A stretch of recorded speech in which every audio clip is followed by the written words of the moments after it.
Hi everyone, I'm Lily Rabe. Where do I even start? I'm 31 years old, doing really well in my marketing career, and I thought I had a handle on all my family drama.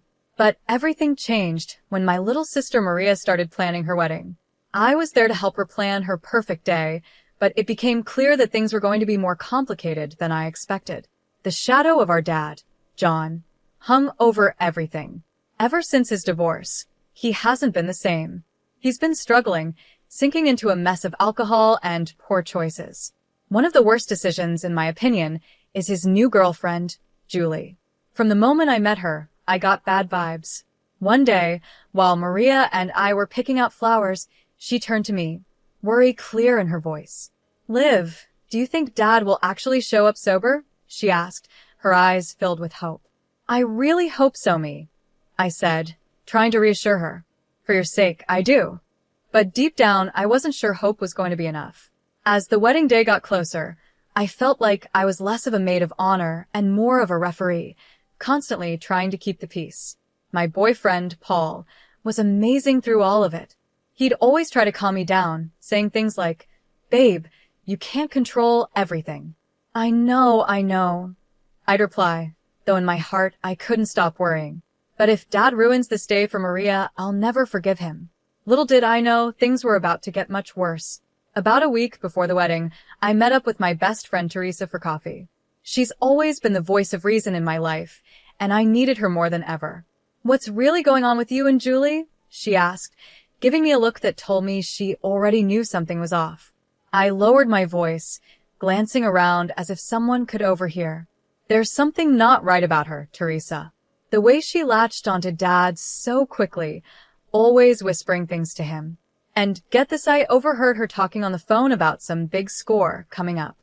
Teresa's eyes widened. "You think she's scamming him?" "I don't know," I admitted. "But I'm going to find out." That conversation sparked something in me, and I couldn't let it go. I spent late nights scrolling through social media, making quiet phone calls to some of Dad's old friends, trying to put the pieces together. The more I looked, the more I felt like I was uncovering a puzzle that I wasn't sure I wanted to solve. The day before the wedding, Maria and I were at the venue making some last-minute checks when, suddenly, Dad and Julie showed up unannounced. "Daddy," Maria squealed, running over to hug him. I stayed back, watching closely.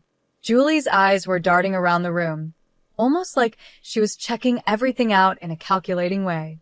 Dad, on the other hand, slurred, "My little girl, all grown up," and my heart sank. He was already drunk. "John, darling, let's go check out the bar," Julie said smoothly, giving me a smug glance as they walked away together.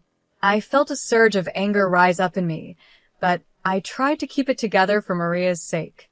Maria turned to me, her eyes shimmering with unshed tears. "Liv." I didn't let her finish. I pulled her into a hug, whispering, "Don't worry, sis.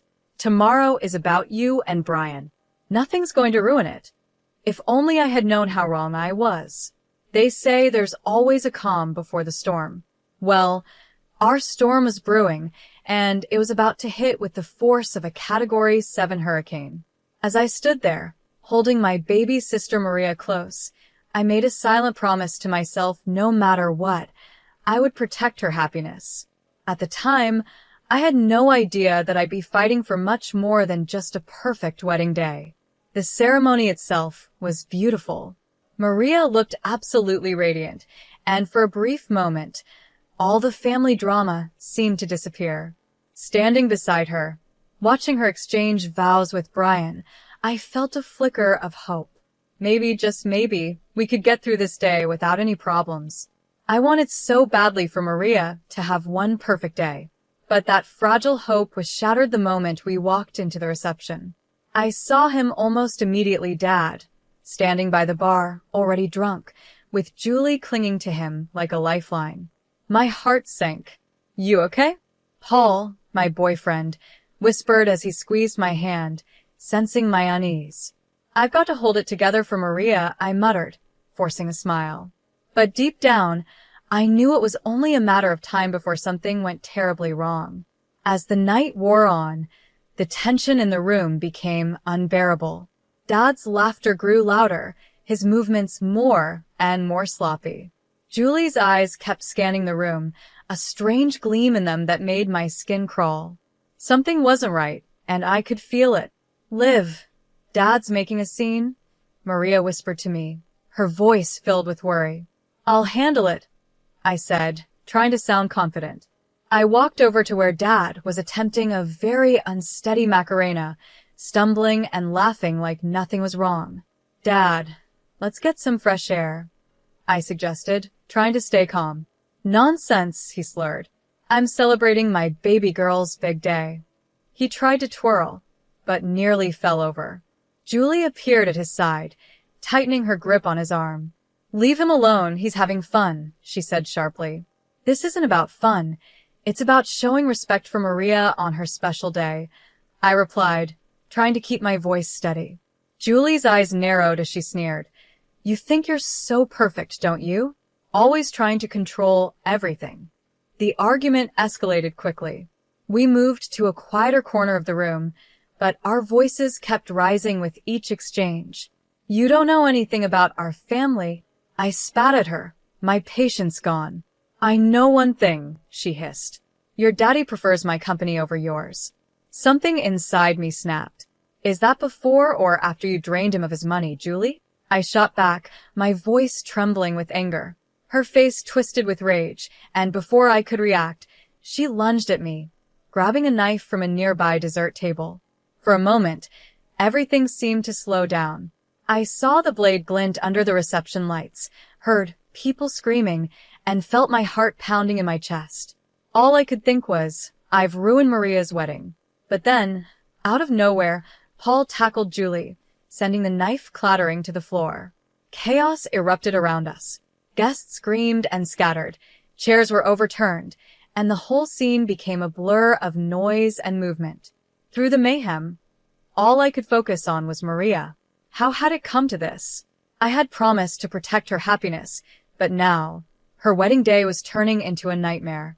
I saw Maria's horrified face as Brian held her back. Security rushed in, quickly restraining Julie as she screamed obscenities at anyone who came near. It was chaos.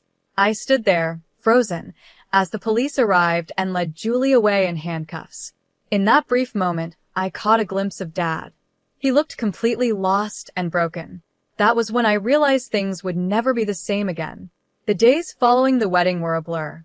Between police reports, interviews, and endless sleepless nights, I felt like I was living in a nightmare. Every little sound made me jump, and the image of Julie lunging at me with that knife replayed in my mind over and over. Paul, my rock through all of this, held me close whenever the nightmares hit. You're safe now, Liv, he whispered, trying to comfort me. But feeling safe seemed impossible. How could I feel safe when my own father's girlfriend had tried to stab me at my sister's wedding? How do you even begin to recover from something like that? Maria, understandably, was a wreck when I visited her about a week after everything had happened. She couldn't even look at me. All those months of planning, she said, her voice heavy with sorrow. And for what? My wedding will always be remembered as the day someone tried to kill my sister. I'm so sorry, I started, guilt weighing heavily on me. She cut me off, shaking her head. I know it's not your fault, Liv. But still, I can't help feeling like our family is cursed or something. While Maria was dealing with her pain, Dad was in complete denial. He called me constantly, leaving voicemails that made my blood boil.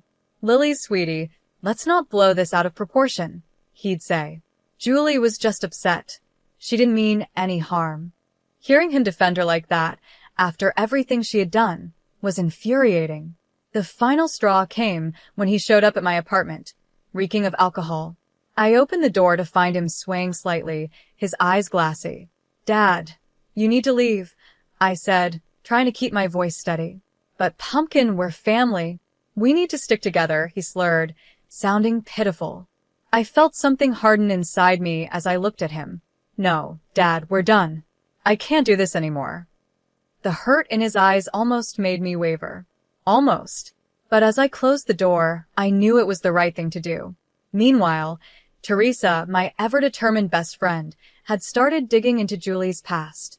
What we uncovered left me speechless. "Liv, look at this," Teresa said one night, spreading papers across my coffee table. "July's got a record. Assault, fraud, you name it." I scanned the documents, feeling sick to my stomach. How did Dad not know about this? Teresa hesitated, biting her lip. "That's the thing, Liv. I think he did." The truth hit me like a ton of bricks. We found joint bank accounts, suspicious money transfers, evidence that Dad wasn't just a victim in all of this. He was an accomplice. Telling Maria what we discovered was one of the hardest things I've ever had to do. We sat together in her kitchen, the wedding gift still sitting in the corner, untouched. "I can't believe it," she whispered, tears streaming down her face. "How could he do this to us? I don't even know him anymore." I didn't have an answer for her. I didn't know who Dad was anymore either. I spoke softly but firmly. "We need to protect ourselves now." Maria looked at me, her expression shifting to one of determination. "I'm with you, Liv." "Always," she replied. Despite her words, the guilt weighed heavily on me. I had exposed our father's crimes, and in doing so, I might have destroyed his life. But then again, hadn't he already done that to himself? The mix of anger, confusion, and guilt was too much for me to handle alone, so I decided to seek help. That's how I found myself sitting in a therapist's office, trying to make sense of it all. "Lily, it's normal to feel conflicted," my therapist, Dr. Jacob, reassured me during one of our sessions. "You've been through something traumatic. You're grieving the loss of the father you thought you knew." I stared down at my hands, feeling torn. But shouldn't I hate him after everything he's done? "There's no should when it comes to emotions," she explained kindly. "What's important is that you acknowledge how you feel and work through it." Working through it sounded easy, but it wasn't. Still, as I left Dr. Jacob's office that day, I felt a small glimmer of hope. It wasn't much, but it was a start. Maybe, just maybe, I could rebuild something positive from the ruins of my family's past. For months after the wedding disaster, I found myself in a place I never thought I'd be happy. Despite everything that had happened, I had a strong support system. Maria, Paul, Teresa, and I had become an unbreakable team. Our bond was stronger than ever. One night, while we were having dinner at my apartment, Maria raised her glass. "To new beginnings," she toasted. "And to family, the one we choose," I added, clinking glasses with my sister. The media was all over Julie's trial. It was a circus. Sitting in that courtroom, my stomach was in knots as Julie's true nature was revealed for everyone to see. Dad sat beside me, looking completely stunned as her history of crimes came to light. But the real shock was yet to come. Teresa and I had been working hard, gathering evidence of Dad's involvement in Julie's schemes. During the trial, our lawyer stood up and addressed the court. "Your Honor, we have documentation proving John Rabe involvement in Miss Blake's fraudulent activities." As the legal battle continued, my personal life took an unexpected turn for the better. My career started to take off. One Sunday afternoon, my boss called me into his office. "Lily, we're promoting you to Senior Marketing Director," he said with a smile. "Your resilience and creativity this past year have been outstanding." I left his office in a daze, immediately calling Paul to share the news. "Babe, that's incredible. I'm so proud of you," he exclaimed, excitement clear in his voice. Amidst all the chaos, Maria and Brian made a beautiful decision. They decided to renew their vows. This time, it was a small, intimate ceremony in their backyard, with only close friends and family. "Second time's the charm," Brian joked, making Maria giggle as they exchanged rings again. Watching them, I felt a sense of peace wash over me. We were finally healing, all of us. Then, the day of Julie's sentencing arrived. The courtroom was filled with tension as the judge prepared to deliver the verdict. As I sat there, I reflected on how far we had come since that fateful wedding day. We had been through so much pain and betrayal, but somehow, we had made it through. We were stronger, and we were moving forward. It wasn't easy, but we had found our way back to each other. The storm had passed, and we were finally finding calm again. I stood up to deliver my victim impact statement, my hands shaking but my voice steady. The scars from that night run deep. I began, but they've made me stronger. I looked directly at Julie, knowing this was my moment to reclaim my life. I'm here today not as a victim, but as a survivor. As Julie was led away in handcuffs, I felt a sense of closure. It was like a long and painful chapter of my life was finally coming to an end. The real celebration, however, came a month later. Maria, Brian, Paul, Teresa, and I were at my favorite restaurant, gathering to celebrate my promotion and everything we had overcome together. To Lily, Teresa raised her glass, her smile wide. The strongest person I know. I couldn't let her finish without adding, to all of us. I looked around at the faces of the people who had stood by me through the hardest year of my life, for proving that family isn't just about blood, but about loyalty and love. As we laughed and shared stories, I felt something shift inside me. I realized how much had changed. The past year had been like a nightmare, but in a strange way, it had also been a gift. It showed me who really mattered. It taught me how strong I could be. And it gave me the courage to cut out the negativity and toxic influences in my life. Sitting there, surrounded by real love and happiness, I knew that this was my happy ending. It wasn't perfect, and it came with its scars, but it was real. And that made it beautiful. For the first time in a long time, I felt hopeful about the future.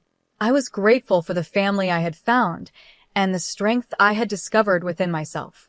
So, that's where my story ends. But I'm curious about your thoughts. If you were in my shoes, would you have given your father another chance after everything he did? Or would you have kept those boundaries in place like I did? It's a tough decision, and I know many of you have faced similar struggles with toxic family members. I'd love to hear your experiences. Please share in the comments how you've handled difficult family dynamics in your own lives. If my story resonated with you, please hit that like button and consider subscribing for more real-life stories and discussions about navigating complicated family relationships. Your support means so much to me, and it helps me continue sharing these personal stories. Thanks for watching, and I'll see you in the next video.